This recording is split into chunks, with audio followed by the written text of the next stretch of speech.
Queridos hermanos y hermanas en el Señor, también a los párrocos que le acompañan, a los diáconos, a las hermanas religiosas, a los seminaristas y al pueblo de Dios y a aquellos que nos siguen a través de la televisión, la radio.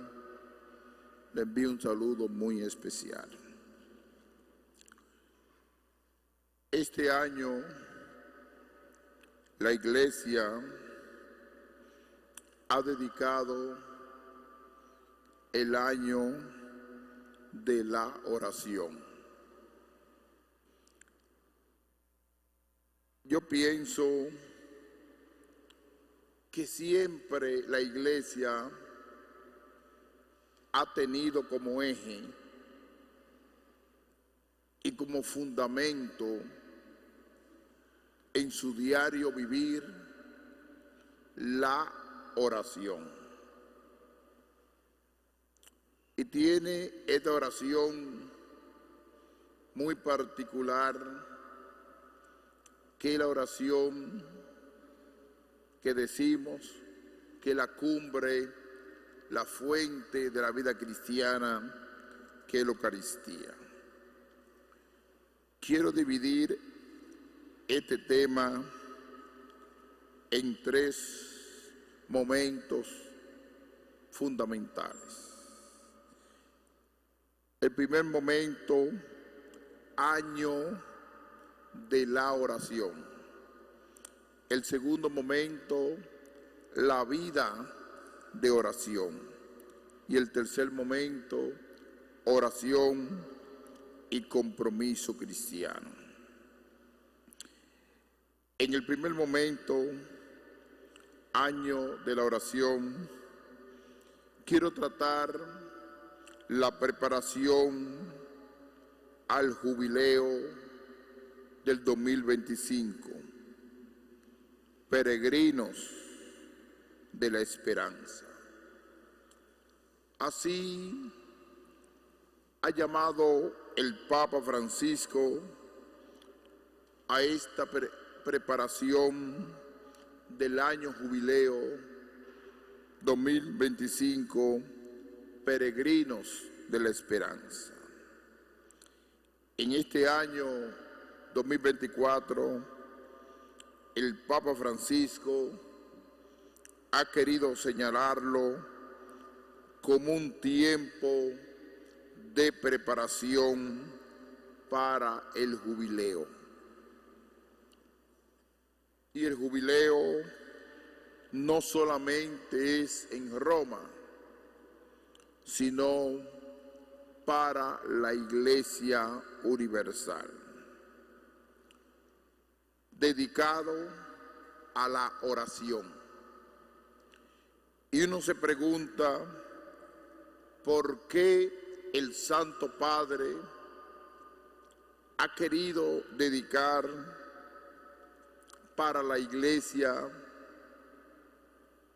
el tiempo o la meditación sobre el tema de la oración? Sencillamente porque la Iglesia nace y se va multiplicando y creciendo a través de la oración del pueblo santo. Peregrinos de la esperanza, el título del jubileo, como una manera de levantar el ánimo del mundo. El Santo Padre ve que la Iglesia se encuentra un poquito desanimada y la única fuente para levantar una comunidad es la oración. pero también eso se traslada a nuestra diócesis en este año de la oración.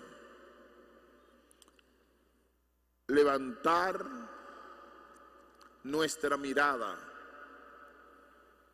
pero también levantar la institución parroquial, que es donde se reúnen los fieles para adorar y para celebrar los sacramentos que brotan de la propia iglesia. Pero también es un llamado de levantar el ánimo de la comunidad parroquial. ¿Y quiénes son los que levantan ese ánimo a la comunidad parroquial? Comenzando por su cabeza, que es el párroco. El objetivo del Papa en este año de preparación a este jubileo es que uno se anime en la fe, colocar una iglesia en movilidad, no una iglesia que está durmiendo. Hay que despertarse de ese sueño profundo. Y lo peor es cuando uno tiene los ojos abiertos y está dormido. Hay peces que a veces están tranquilos en medio del mar, ni se mueven, pero tienen los ojos abiertos. Así también hay comunidades,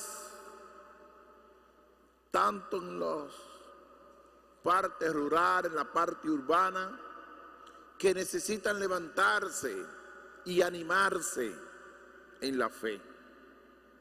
Y por eso le pido a los párrocos, a los diáconos, a las religiosas que trabajan en la animación pastoral, que traten de descentralizarse y que este año de la oración no se quede simplemente en los sacramentales del templo parroquial,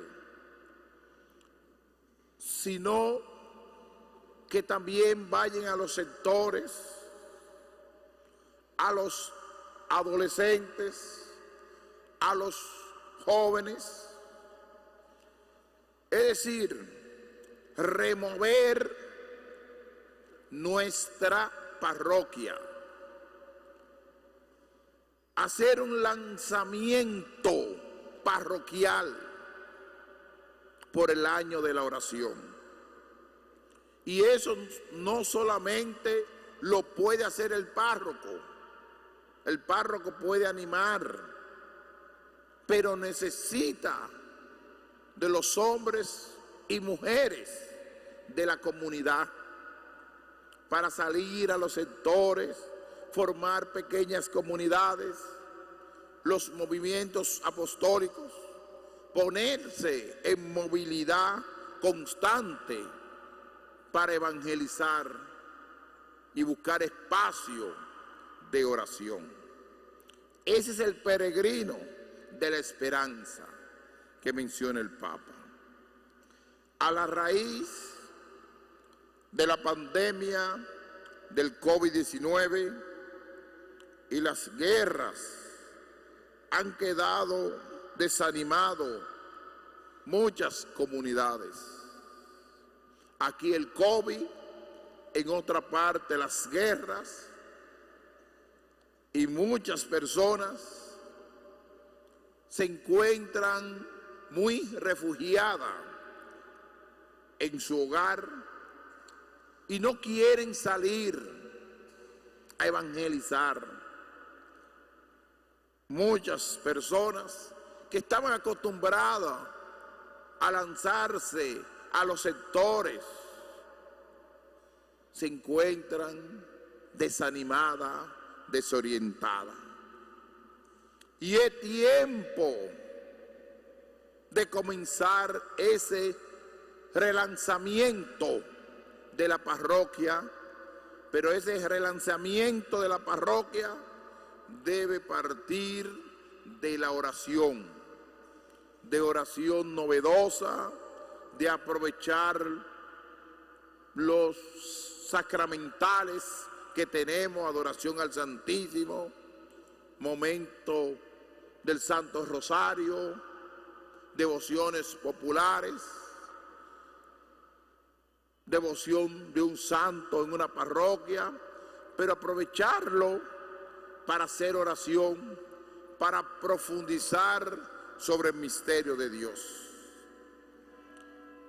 La oración servirá como espacio para escuchar la voz de Dios y para buscar un nuevo impulso misionero.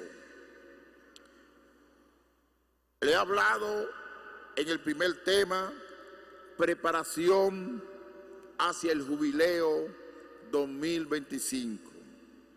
Y terminé con una brevísima meditación diciendo: la oración servirá como espacio para escuchar la voz de Dios y para buscar un nuevo impulso misionero en la iglesia.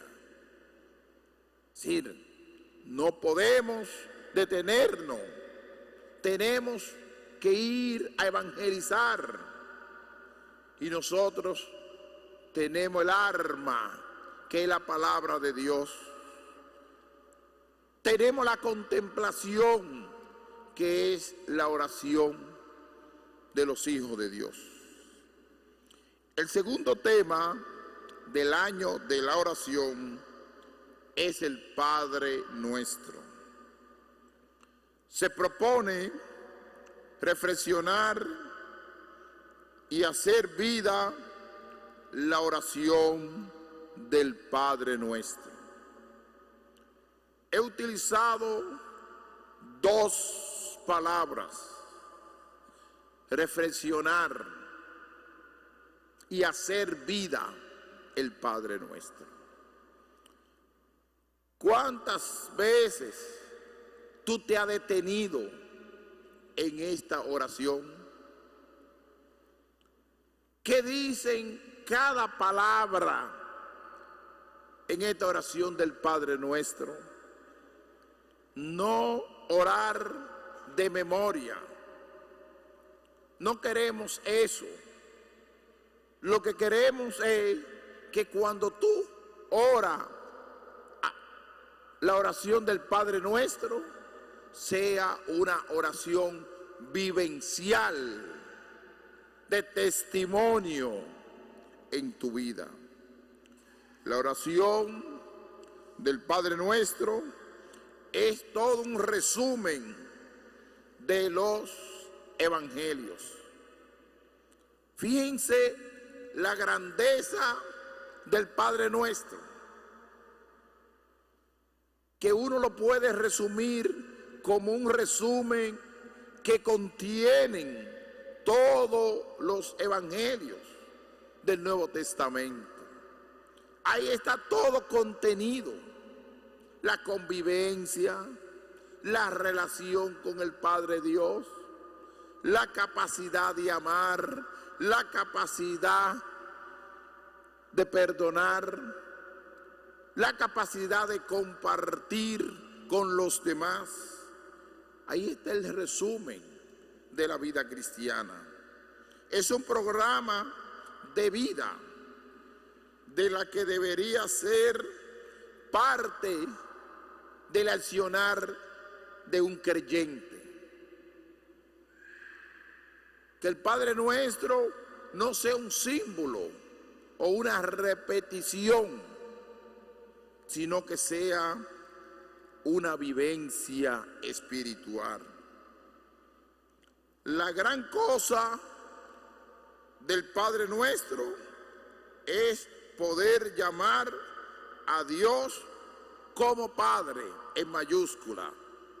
Llamar a Dios como Padre. Aquí hay una vinculación de confianza. Cuando uno es capaz de llamar a ese Dios Padre,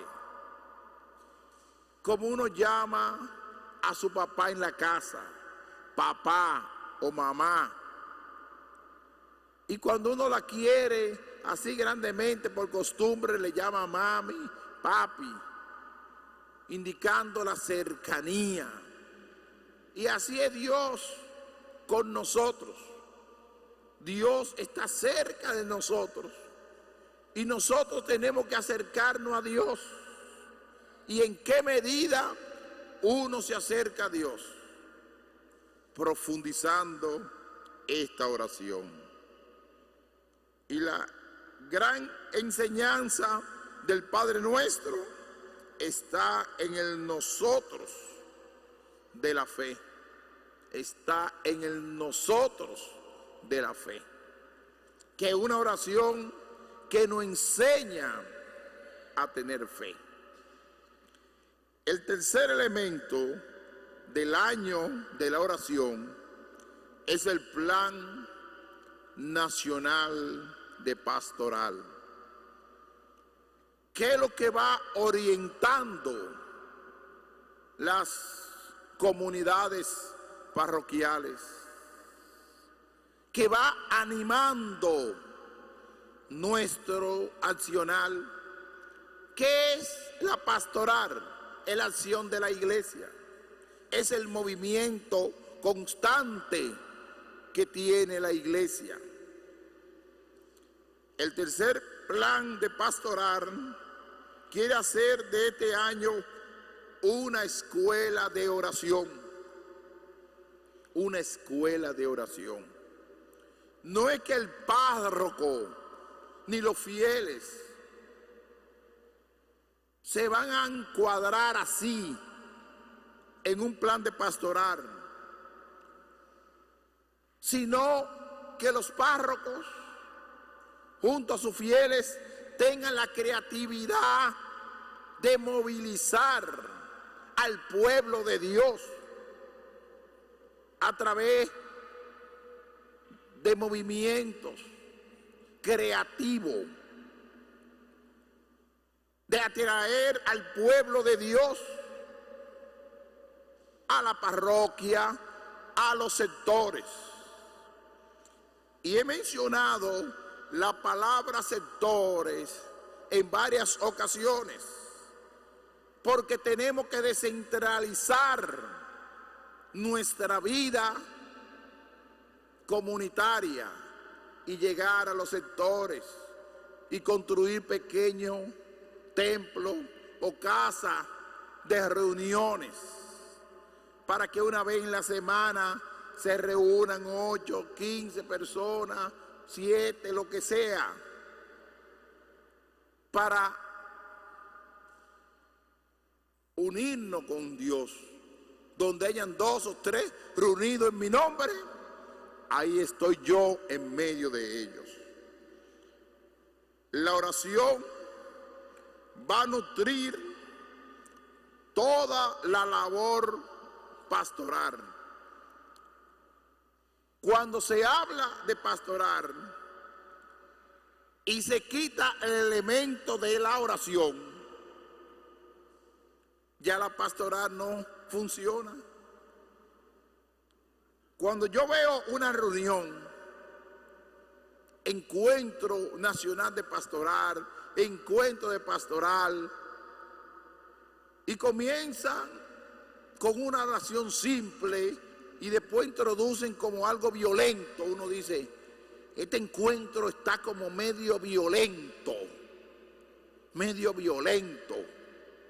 ¿Por qué? Porque uno debe empezar con un momento de contemplación, de adoración, para introducir a la gente que estamos en una cosa de Dios, que no estamos en una reunión de un grupo de empresarios o de un grupo de trabajadores, sino estamos frente a aquellos que se dedican a la evangelización, a la oración y llevarle a Dios a los demás. Por eso, en las reuniones del plan de pastoral, en sus comunidades, no sean violentos, no comiencen tan violentos. Vamos a este tema y vamos al lema, vamos a decir, vamos a cantar. Comiencen con una contemplación, con la adoración al Santísimo, un gesto sencillo de oración, que se note la presencia y la brisa del Espíritu Santo. ¿Por qué? Porque eso es la iglesia. A veces nos andamos equivocándonos. Creemos que la iglesia es algo mecánico, como una pieza que hay que cambiar y poner otra. ¿Y dónde está el espíritu de oración, de alabanza, de contemplación? Por ejemplo, cuando tú vas a una fiesta, ¿qué es lo primero que te pone? Mucha música. Cuando uno va a una reunión de Dios, ¿qué es lo que hay que colocar? Un espacio de oración.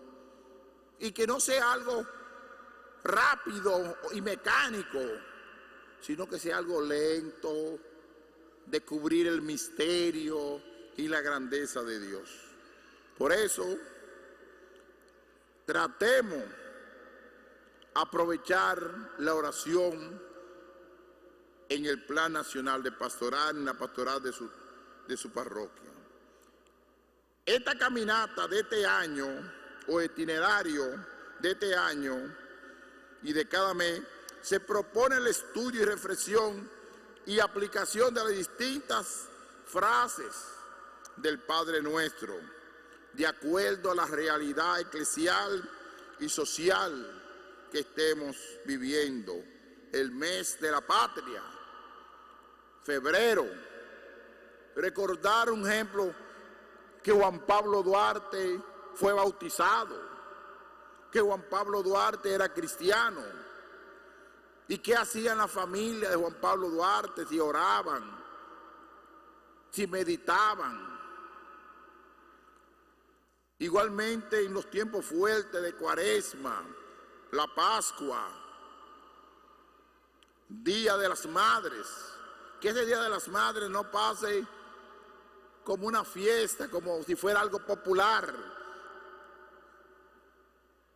Tomar a todas las madres y hacer un espacio también de oración con ellas, o hacer un día de contemplación media tarde y después hacer una fiestecita de la parroquia, pero siempre existe el espacio de la oración. Igualmente la Navidad, los aguinaldos, la posada, aprovechar todo eso, porque a veces le tenemos miedo a los delincuentes, que los muchachos no pueden hacer daño. No ven cómo están los grupos y los clubes y otras realidades eclesiales que no son católicas y se reúnen de noche, porque de noche es donde uno contempla más al Señor. Le tenemos miedo a la noche, pero de día, demasiado tránsito, mucha gente en el medio, mucho ruido, y la gente viene de trabajar y tenemos que aprovechar la noche de 7 a 10 de la noche. Y no le va a pasar nada. Que cada comunidad tendrá el chance de volverse una escuela de oración, una escuela de oración. Y con esto termino el año de la oración. Entro a la vida de oración de los creyentes, a la vida de oración de los creyentes. Y voy a comenzar con el Antiguo Testamento. En el Antiguo Testamento hay muchas referencias a la oración como modo de invocar o llamar a Dios. El Antiguo Testamento está lleno de eso, de forma, por ejemplo, los salmos, los cánticos. Si uno se pone a meditar el Antiguo Testamento, va a encontrar mucha referencia a la oración. El Génesis, por ejemplo, capítulo 4, versículo 26, es como el primer testimonio bíblico de oración: reunirse para invocar a Yahvé. Reunirse para invocar a Yahvé, para invocar a nuestro Dios.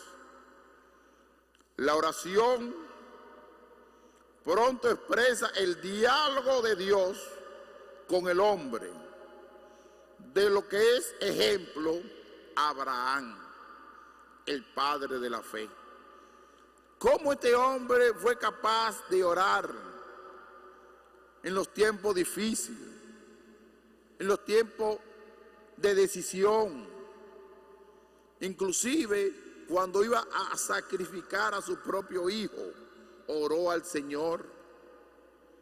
Y ahí se presentó el ángel: detente, detente, Abraham. Abraham y los patriarcas con la oración ponen de manifiesto su total confianza a Yahvé en el cumplimiento de su promesa.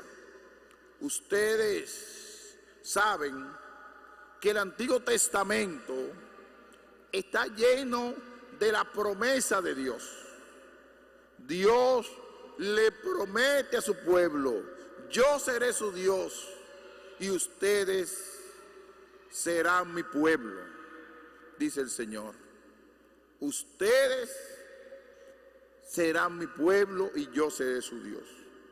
Moisés es el intercesor por excelencia. Como Moisés, Éxodo, no lee el Éxodo entero, como Moisés camina con su pueblo, ayuda a su pueblo. En el desierto tiene hambre, invoca a Dios: envíanos alimento, envíanos pan, le envía el maná. Como Moisés es símbolo de la oración.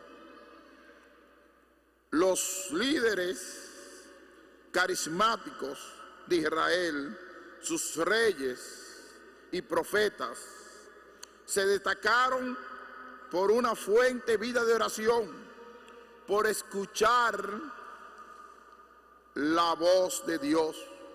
Ejemplo: Samuel, Elías, Natán, David, Salomón, Isaías, Jeremías. Ellos escucharon la voz de Dios a través de la oración. En el Nuevo Testamento, Jesús es maestro de la oración. ¿Qué dicen los discípulos? Enséñanos a orar. La necesidad que ellos tenían de la oración. Por eso la iglesia es símbolo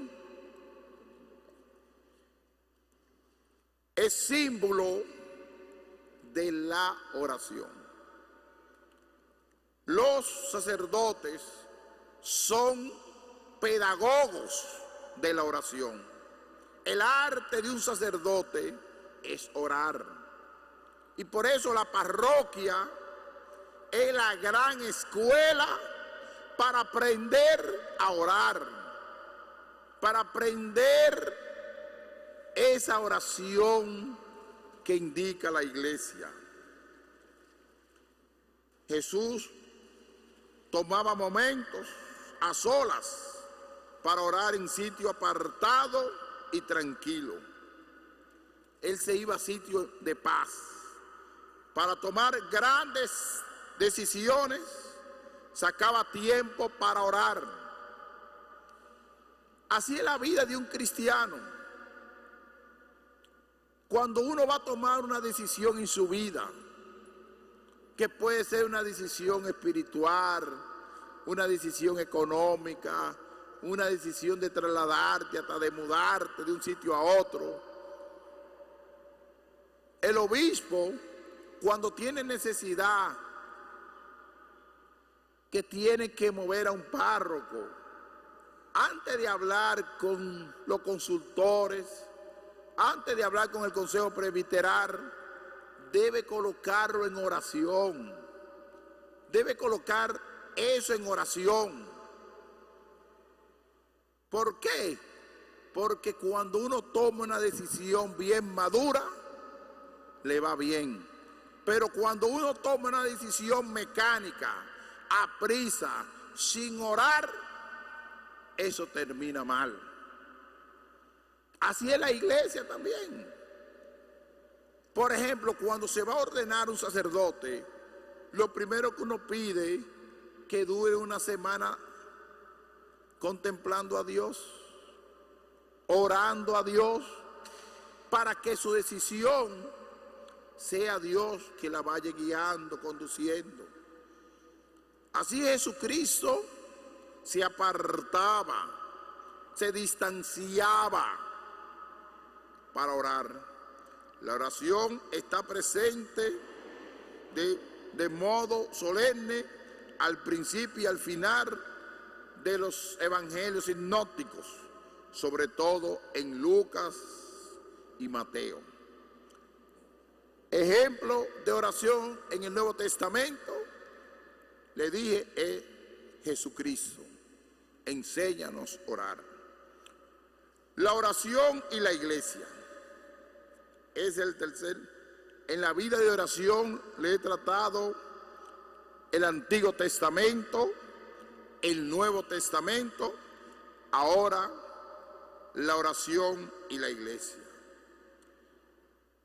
En el libro de los Hechos de los Apóstoles, es la oración el centro de todo.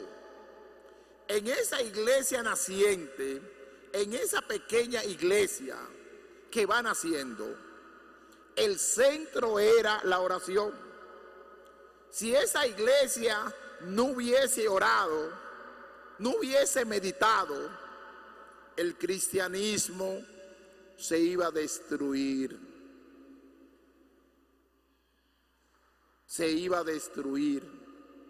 Pero esa comunidad lo primero que hacían era orar y después la fracción del pan, y vivían su vida todo en comunidad.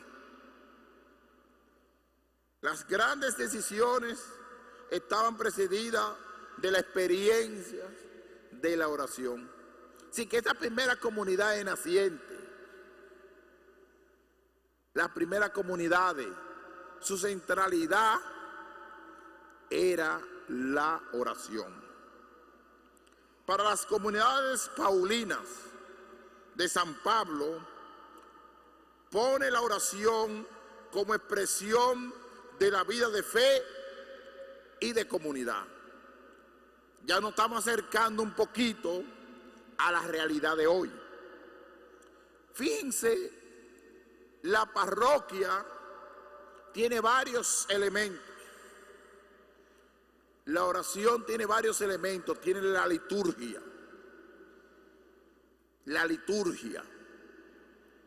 La liturgia es una forma que la iglesia ha colocado para orar. Pero es tan delicado la liturgia que la iglesia lo ha asumido con una gran seriedad. Por eso no podemos inventar Eucaristía, sino eso está en un manual y todo indicado. No podemos inventar con el bautismo, no podemos inventar con la confirmación, ni con el matrimonio. Y la iglesia nos indica todo eso porque es un misterio. Pero si tú te pones a inventar y utilizar palabra propia, inventada por tu mente, ya esa oración pierde su esencia.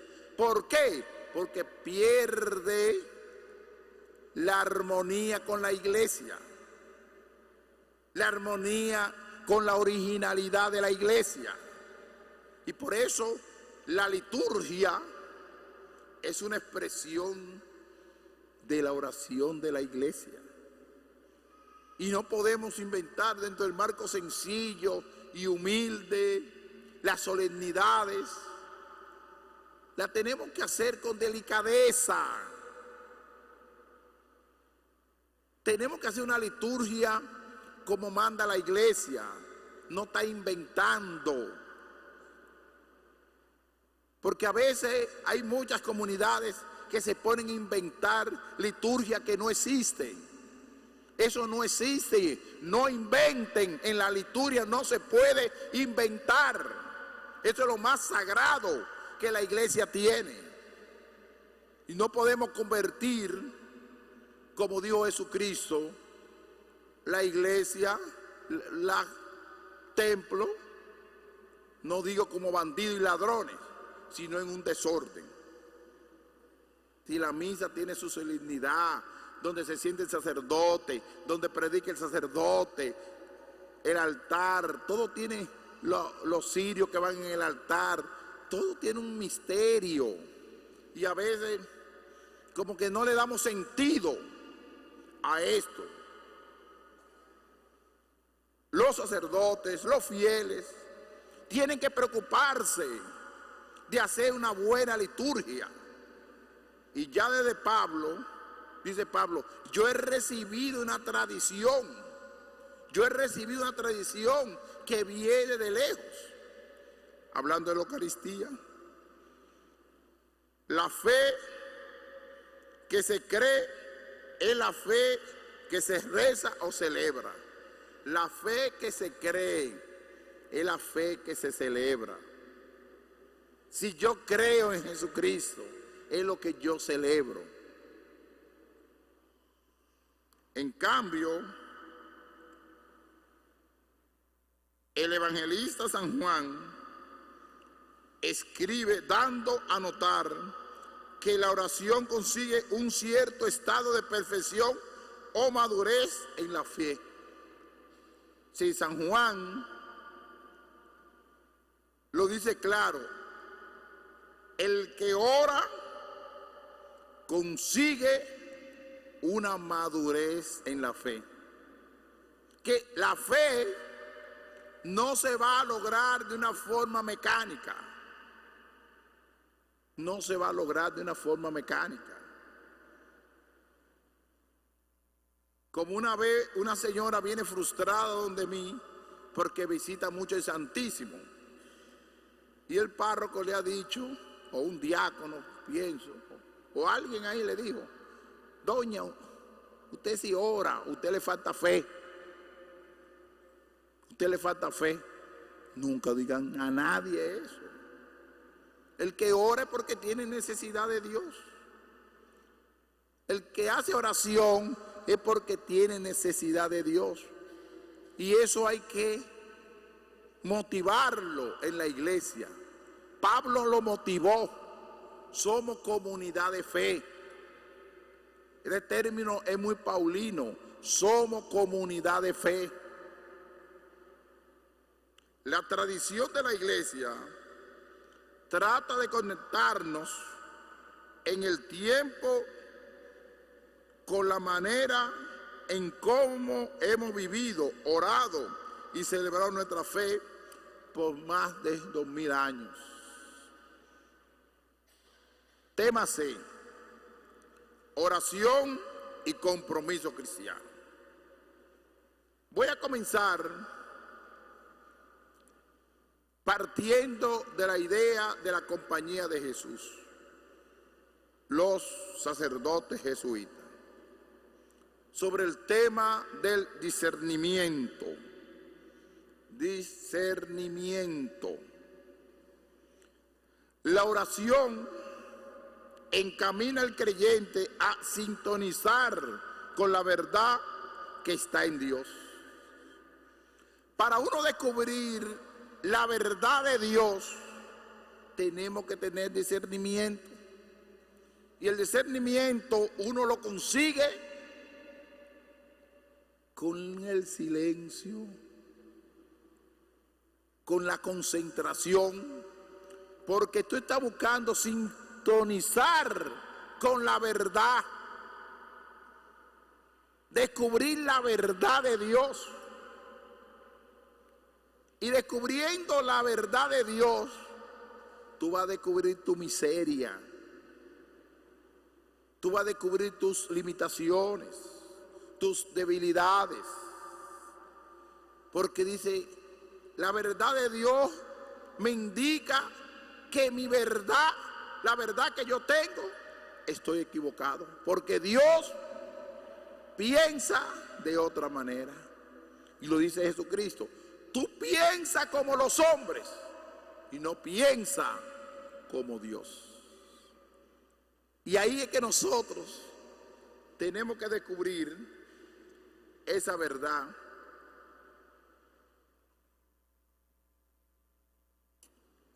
En el discernimiento, descubrir la verdad. Es verdad que nos revela como voluntad de Dios.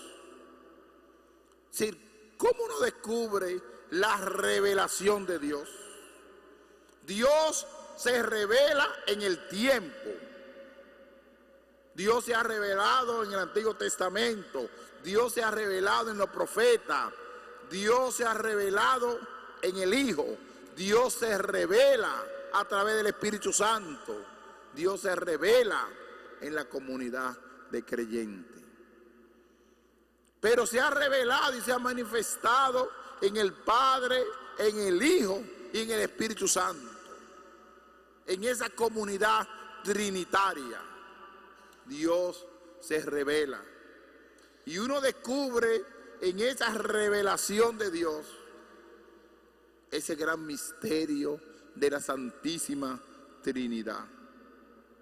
El creyente la comprende haciendo distinciones elementales que hacen de su juicio que sea claro a la hora de tomar decisiones importantes.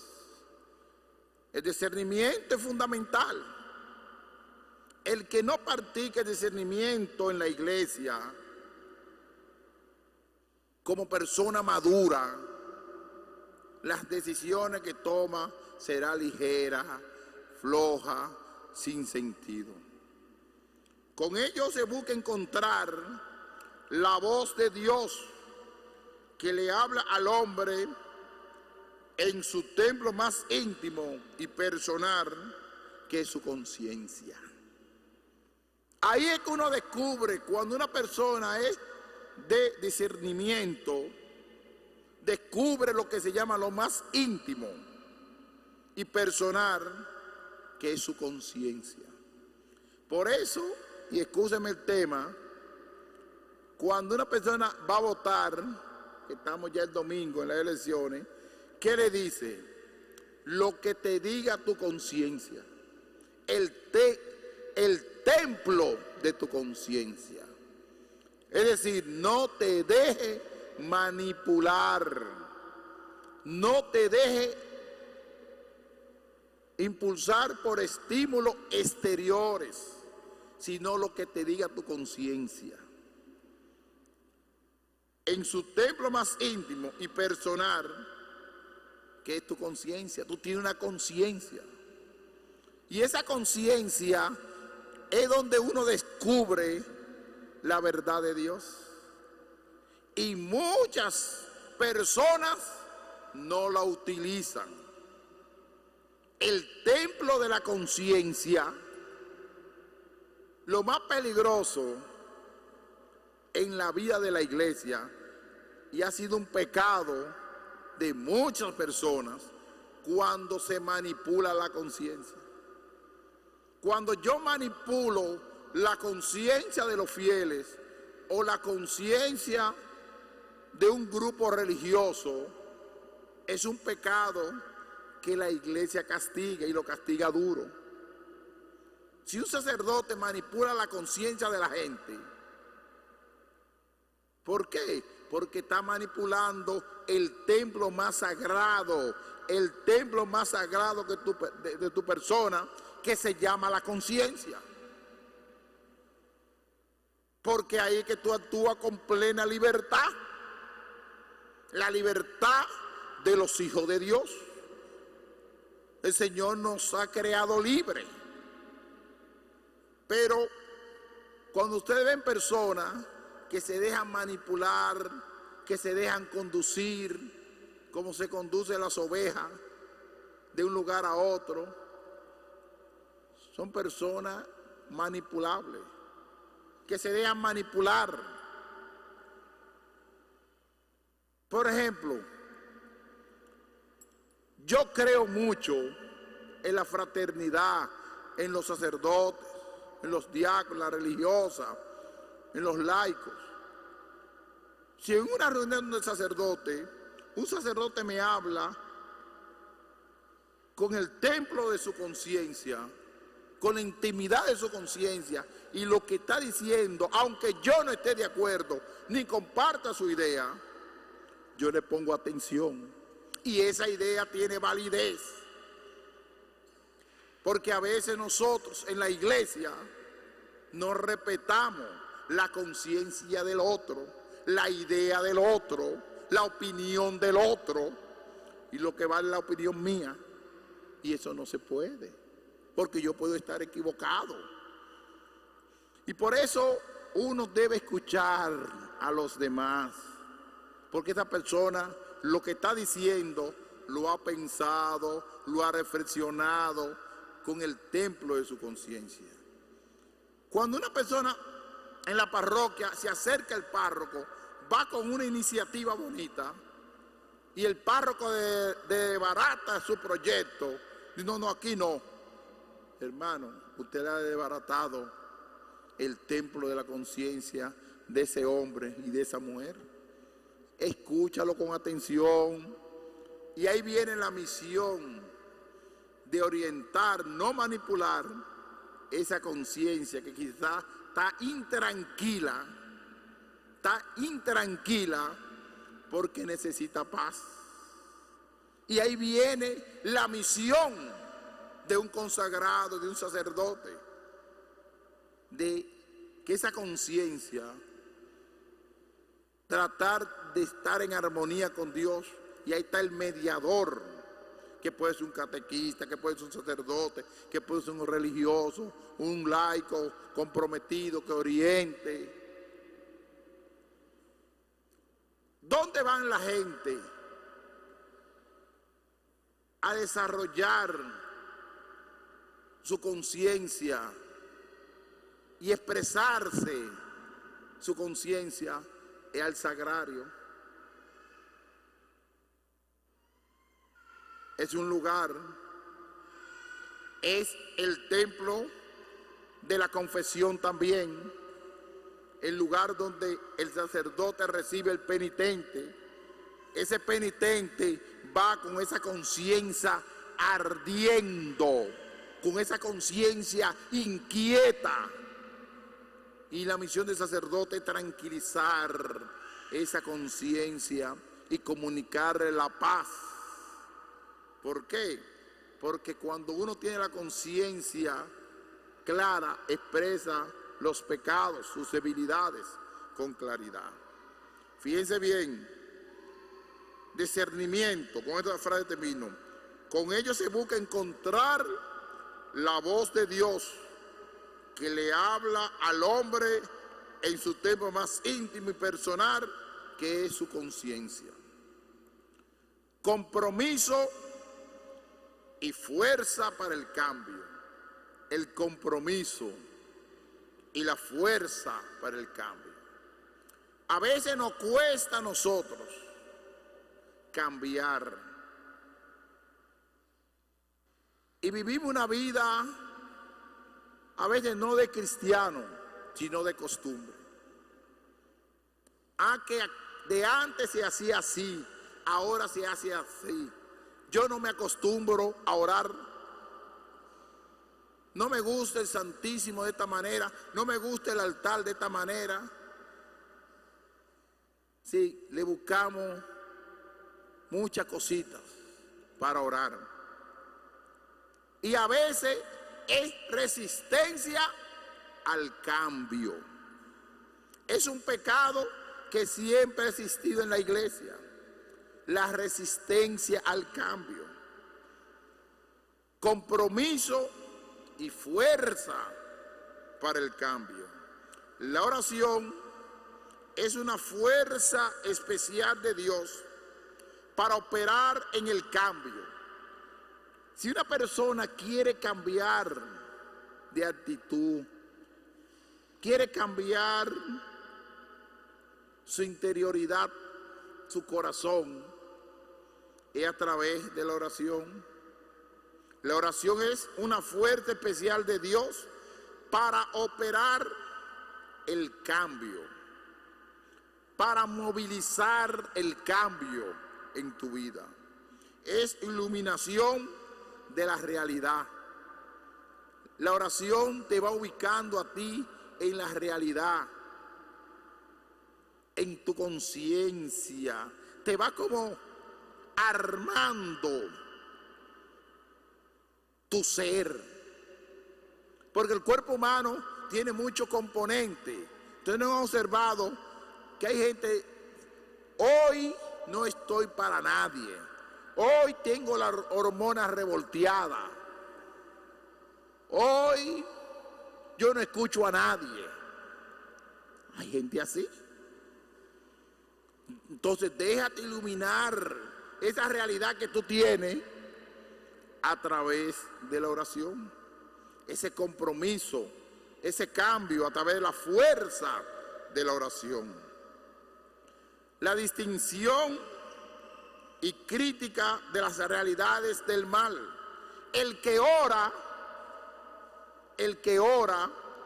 y coloca, por ejemplo, un párroco que tenga capacidad para orar, y en su sector, en su comunidad, hay males sociales. No es lo mismo un párroco que no ora y otro que coloca a su comunidad en oración, pon delante del Santísimo.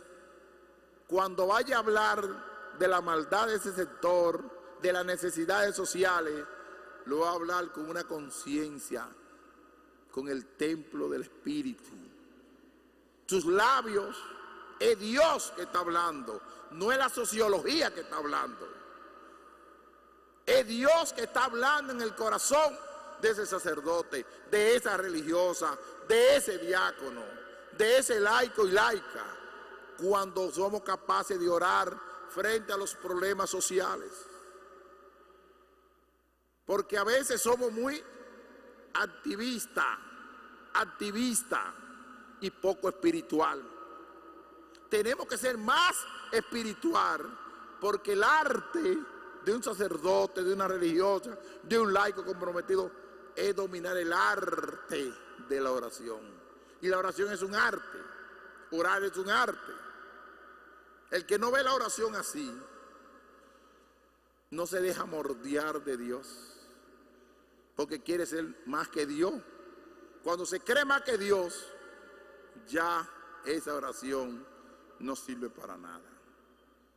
La determinación y la fuerza de voluntad para operar el cambio que demanda Dios como voluntad suya.